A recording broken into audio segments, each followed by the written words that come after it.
नमस्कार। स्वागत है आपका आपका अपना यूट्यूब चैनल पॉलिटिकल अलायंस में। लोक प्रशासन के सीरीज का आज ये 9वां वीडियो है, जिसमें हम लोग 25 प्रश्नों के हल करेंगे। 25 प्रश्नों को हल करेंगे। तो चलिए, आज का पहला प्रश्न है, द्वितीय प्रशासनिक सुधार आयोग ने सरकार के विचारार्थ कितने रिपोर्ट दिए थे? तो इसका राइट आंसर हो जाएगा ऑप्शन सी, 15 रिपोर्ट इन्होंने दिया था। इसका राइट आंसर हो जाएगा ऑप्शन सी। अगला प्रश्न है, कौन से यूरोपीय विद्वान द्वारा शक्तियों के विभाजन के बारे में अमेरिकी मॉडल को प्रभावित किया था? तो इसका जो राइट आंसर हो जाएगा, देखिए ऑप्शन दिया है कि John Locke, Immanuel Kant, Montesquieu, Alexis D टॉकविले और ई है फ्रेडरिक नीत्शे। तो इसका जो राइट आंसर हो जाएगा वो ऑप्शन सी हो जाएगा, मॉन्टेस्क्यू। अगला प्रश्न है, मैक्स वेबर ने कितने संभव प्रकार के प्राधिकरण की पुनरावृत्ति की थी? दिया है 4, 5, सी है 3 और ई है 1। तो इसका जो राइट आंसर हो जाएगा वो हो जाएगा ऑप्शन नंबर सी, 3 प्रकार के संभव प्रकार के प्राधिकार यानी कि सत्ता के बारे में इन्होंने बताया। तो इसका राइट आंसर हो जाएगा ऑप्शन सी। अगला प्रश्न है, किस संवैधानिक संशोधन के कारण वर्तमान के पंचायती राज संस्थाओं का जन्म हुआ था? देखिए, किस संवैधानिक संशोधन के कारण वर्तमान में पंचायती राज संस्थाओं का जन्म हुआ था? तो ए है 91वां संविधान संशोधन अधिनियम, बी है 73वां संविधान संशोधन अधिनियम और सी है 74वां संविधान संशोधन अधिनियम, डी है 42वां संविधान संशोधन अधिनियम और ई है 76वां संविधान संशोधन अधिनियम। तो इसका जो राइट आंसर हो जाएगा वो हो जाएगा ऑप्शन नंबर बी, 73वां संविधान संशोधन अधिनियम। अगला प्रश्न, पंचायतों के लेखों का अंकेक्षण कौन करता है? ए है पंचायत एवं ग्रामीण विकास विभाग, बी है सरकार राज्य सरकार के नियंत्रणाधीन स्वतंत्र अंकेक्षण संगठन, सी है कलेक्टर और डी है सचिव पंचायत विभाग और ई है अन्य विकल्प में से कोई नहीं। तो इसका जो राइट आंसर हो जाएगा वो हो जाएगा सरकार राज्य सरकार के नियंत्रणाधीन स्वतंत्र अंकेक्षण संगठन, अर्थात ऑप्शन नंबर बी इसका राइट आंसर हो जाएगा। अगला प्रश्न है, निम्न में से लोक सेवक कौन होंगे? निम्न में से लोक सेवक कौन होंगे? अब दिया है कि सरपंच और पंच, सरपंच और पंच, बी है अध्यक्ष जनपद पंचायत के सदस्य और सी है अध्यक्ष जिला पंचायत के सदस्य। देखिए यहाँ पे सरपंच और पंच दिया है, पंचायत सदस्य दिया है, वो भी किसके? अध्यक्ष के, जिला पंचायत सदस्य दिया है। तो यहाँ पे जो ऑप्शन नंबर ए है, ए दिया है, केवल बी है, केवल सी है और केवल सभी ए बी सी। तो इसका जो राइट आंसर हो जाएगा option number D, A B C, ये सारे ऑप्शन सही हो जाएंगे। अगला प्रश्न है, दिया निम्नलिखित कथनों में से कौन से कथन सही है? कौन से कथन सही है?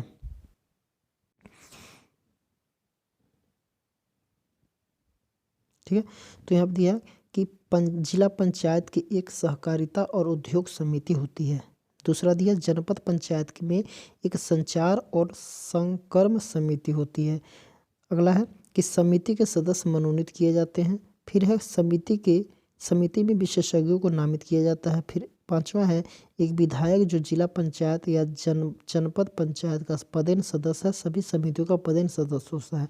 और 6वां जिला पंचायत या जनपद पंचायत का अध्यक्ष जी शिक्षा समिति का सभापति होता है। तो इसको देखना है कि कौन कौन से इसमें प्रश्न कथन सही हैं। तो देखिए, जो ए है बिल्कुल सही है, जिला पंचायत में एक सहकारिता और उद्योग समिति होती है। ठीक है, फिर यहाँ पे दिया है दूसरा, जनपद पंचायत में एक संचार और संकल्प समिति होती है, तो ये भी सही हो जाएगा। फिर दिया है ये समिति के सदस्य मनोनीत किए जाते हैं, बिल्कुल गलत हो जाएगा। फिर यहाँ पे चौथा है कि समिति में विशेषज्ञों को नामित किया जाता है, तो ये भी सही हो जाएगा। बाकी ये भी गलत हो जाएगा, ये भी गलत हो जाएगा। तो यहाँ पे जो प्रश्न बन रहा है 1, 2 और 4 सही उत्तर हो जाएगा। तो 1, 2 और 4 इसका राइट आंसर हो जाएगा। तो ऑप्शन नंबर बी इसका सही उत्तर हो जाएगा। अगला प्रश्न है, दिया सूची 1 में उपागम, सूची 2 में विशेषता दिया है। तो यहाँ पे मिलान करना है पारिस्थितिकी। तो पारिस्थितिकी उपागम जो होती है वो किसकी विशेषता है? अग्रेरिया इंडस्ट्रिया की। तो इसका राइट आंसर राइट हो जाएगा जो मिलान, ये हो जाएगा 3। फिर दिया है कि निर्णय निर्माण, तो निर्णय निर्माण हो जाएगा तथ्य मूल कथन, ये चौथा हो जाएगा। फिर हो जाएगा नौकरशाही, तो नौकरशाही जो हो जाएगा वो हो जाएगा विधिक तर्कपूर्ण, विधिक तर्कपूर्ण। और सामान्य व्यवस्था हो जाएगा नकारात्मक प्रतिसंभरण। तो इसका जो राइट आंसर हो जाएगा, देखिए कथन में देखिए ऑप्शन नंबर डी इसका राइट आंसर हो जाएगा। अगला प्रश्न है, दिया निम्नलिखित में से किसने कहा था भौतिकी या रसायन की तरह प्रशासन भी सिद्धांतों से शासित होता है? गुलिक है, एल.डी. वाइट है, एच. साइमन है और उर्विक है। तो इसका जो राइट आंसर हो जाएगा गुलिक। ऑप्शन नंबर ए इसका राइट आंसर हो जाएगा। अगला प्रश्न है, दिया लोकतंत्र और विकास के लिए पंचायती राज संस्थानों के पुनरुद्धार के संबंध में निम्नलिखित में से किस समिति को नियुक्त किया था? तो ए है एल.एम. सिंघवी समिति, बी है अशोक मेहता समिति, सी है बलवंत राय मेहता समिति और डी है जी.वी.के. राव समिति। तो इसका जो राइट आंसर हो जाएगा एल.एम. सिंघवी समिति, एल.एम. समिति कौन हो जाएगा? ऑप्शन नंबर ए इसका राइट आंसर हो जाएगा। नेक्स्ट है, दिया ल्यूक्स, तो ल्यूक द्वारा वर्णित शक्ति के 3 रूप में निम्नलिखित में से कौन सम्मिलित नहीं है? एक बार देखते हैं ल्यूक्स के द्वारा वर्णित शक्ति के 3 रूपों में निम्नलिखित में से कौन सम्मिलित नहीं है? तो पहला है डिसीजन मेकिंग अर्थात निर्णय निर्माण प्रक्रिया, बी है थॉट कंट्रोल विचार नियंत्रण और सी है एजेंडा सेटिंग्स कार्य सूची तय करना और डी है कैपेबिलिटी इनहेंसमेंट क्षमता अभिवर्धन। तो इसका जो राइट आंसर हो जाएगा वो हो जाएगा ऑप्शन नंबर सी कार्य सूची तय करना। ऑप्शन नंबर सी इसका सही उत्तर हो जाएगा। यह हेनरी फेयोल ने प्रशासन के निम्नलिखित प्रकारों का उल्लेख किया है, उन्हें सही क्रम में रखिए। तो पहला है संगठित करना, दूसरा है नियोजन, तीसरा है आदेश और चौथा है नियंत्रण और पांचवा है समन्वय। इसको सही क्रम में रखना है तो सबसे पहले आ जाएगा हमारा दूसरा, पहले नियोजन किया जाता है, यानी कि पहले नियोजन अर्थात प्लानिंग की जाती है। उसके बाद क्या किया जाता है? ऑर्गेनाइजेशन। दूसरे नंबर पर क्या होगा? संगठित की जाती है। उसके बाद क्या हो जाता है? आदेश कमांड। तीसरे नंबर पर क्या हो जाएगा? आदेश। और उसके बाद से क्या हो जाएगा? समन्वय करना चौथे पे और पांचवें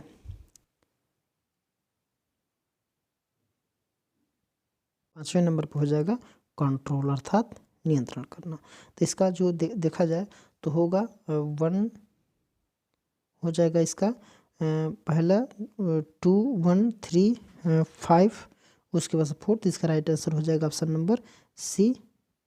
अगला प्रश्न है, दिया निम्नलिखित में से कौन से घटक लोक सेवकों द्वारा प्रशासनिक नैतिकता के पालन में बाधक है? पहला गुमनामी, दूसरा है नम्रता, तीसरा है उदासीनता और चौथा अंध नियम परखता यानी कि अनधिकार। तो इसका जो दिया गया नीचे दिए गए कोड में सही उत्तर को चुनिए। तो इन चारों में से कौन सा उत्तर हो जाएगा? देखिए लोक सेवकों प्रशासनिक नैतिकता के पालन में बाधक जो है गुमनामी नम्रता ये तो नहीं हो जाएंगे, ये बिल्कुल नहीं होंगे, ये बिल्कुल नहीं होंगे। तो यहाँ पे उदासीनता सही हो जाएगा और चौथा जो है अंध नियम परखता ये भी सही हो जाएगा। तो इसका जो राइट आंसर बनेगा 3 और 4। तो देखते हैं 3 और 4। तो इसका राइट आंसर हो जाएगा ऑप्शन नंबर डी ओनली 3 और 4 अर्थात केवल 3 और 4 इसका राइट आंसर हो जाएगा। अगला प्रश्न है, निम्नलिखित में से किस देश में कोई व्यक्ति लोक सेवा में लगभग किसी भी स्तर पर और लगभग किसी भी आयु में प्रविष्ट हो सकता है? कहाँ पे है? तो भारत में, फ्रांस में, संयुक्त राज्य अमेरिका में और डी है यूनाइटेड किंगडम अर्थात इंग्लैंड में। तो इसका जो राइट आंसर हो जाएगा वो हो जाएगा ऑप्शन नंबर सी यूएसए में अर्थात संयुक्त राज्य अमेरिका में। क्या हो जाता है कि लोक सेवा में लगभग किसी भी स्तर पर और लगभग किसी भी आयु में प्रविष्ट हो सकते हैं।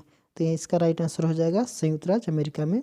अगला प्रश्न है, दिया है निम्नलिखित में से कौन सा वैज्ञानिक प्रबंध का लक्ष्य है? तो दिया है ए श्रमिकों का कल्याण, बी है रोजगार सृजन। देखिए यहाँ पे ये दोनों गलत हो जाएंगे, ये भी नहीं होगा, ये भी नहीं होगा। तो अगला है दिया सामाजिक कल्याण को अधिकतम करना, ये भी गलत हो जाएगा। उच्चतम औद्योगिक दक्षता। तो इसका राइट आंसर हो जाएगा ऑप्शन नंबर डी।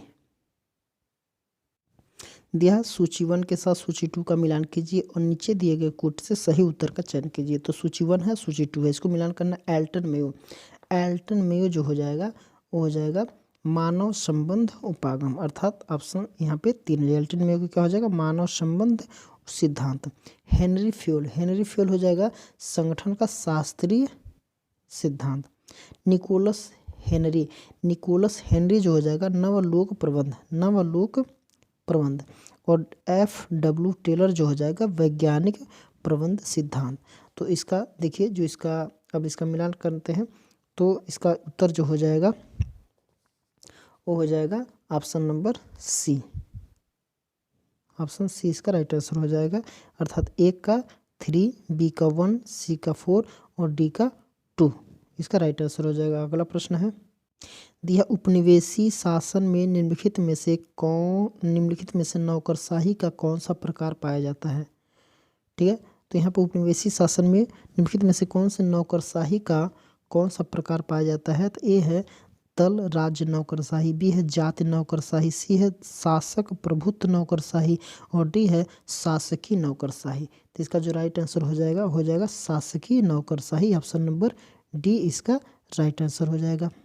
अगला प्रश्न है यहाँ पे मिलान करना सूची 1 का सूची 2 से। तो यहाँ पे बर्नार्ड दिया है ए बर्नार्ड, तो बर्नार्ड का हो जाएगा कार्यकारी के प्रकार, कार्यकारी के प्रकार हो जाएगा। तो यहाँ पे इसका हो जाएगा ए का 3। फिर दिया फ्योल, फ्योल हो जाएगा प्रबंध के सिद्धांत, अर्थात प्रबंध के सिद्धांत इसका हो जाएगा 2।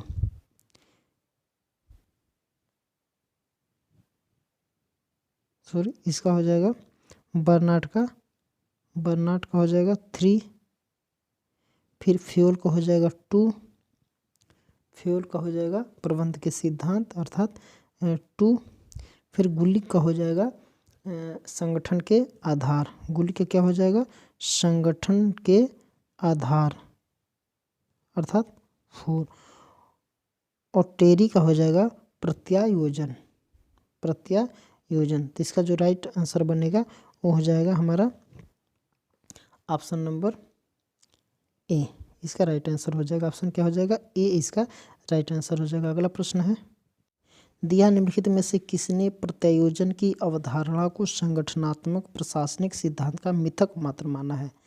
और देखते हैं कि निम्नलिखित में से किसने प्रत्यायोजन की अवधारणा को संगठनात्मक प्रशासनिक सिद्धांत का मिथक मात्र माना है। तो हो जाएगा इसका जो राइट आंसर हो जाएगा वो हो जाएगा फॉलेट।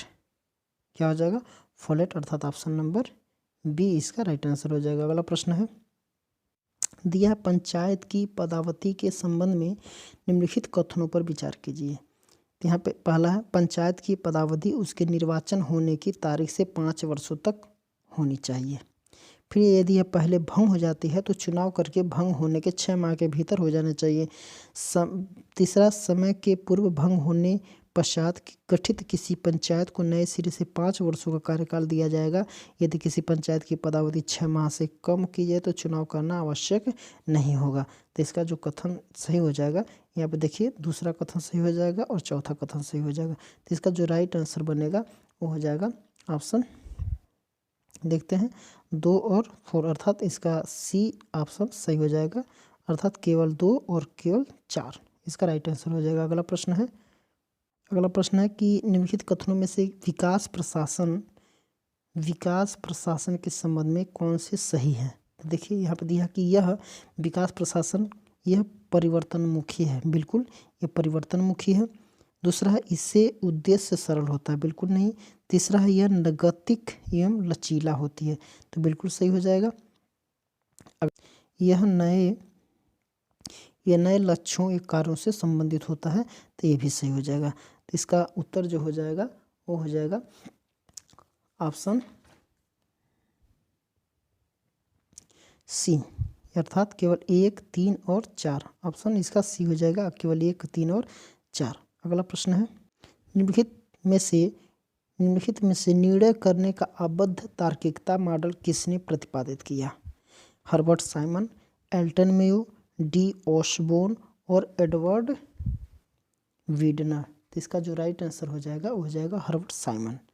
हर्बर्ट साइमन ने निर्णय करने का आबद्ध तार्किकता मॉडल प्रतिपादित किया था? तो किसने किया था? हर्बर्ट साइमन ने किया था। तो इसका राइट आंसर हो जाएगा ऑप्शन नंबर ए। अगला प्रश्न है, दिया है कि राइट टू इन्फॉर्मेशन यानी कि सूचना का अधिकार, मास्टर की टू गुड गवर्नेंस प्रतिवेदन निम्नलिखित में से एक के द्वारा प्रस्तुत किया गया है? तो ए है सरकारी आयोग, बी है पंछी आयोग, पुंछी आयोग इसको कहा जाता है, इसका क्या नाम है? पुंछी आयोग, बी है प्रथम प्रशासनिक सुधार आयोग और डी है दूसरा प्रशासनिक सुधार आयोग। ठीक है, तो इसका जो राइट टू इन्फॉर्मेशन माइंड की टू द गवर्नमेंट प्रतिवेदन जो था ये द्वितीय प्रशासनिक सुधार आयोग में प्रस्तुत किया गया था। तो इसका राइट आंसर हो जाएगा तो ऑप्शन दो। दूसरी प्रशासनिक सुधार आयोग जो हुआ था वो 2005 में हुआ था और राइट टू इन्फॉर्मेशन भी 2005 में इसकी शुरुआत की गई थी।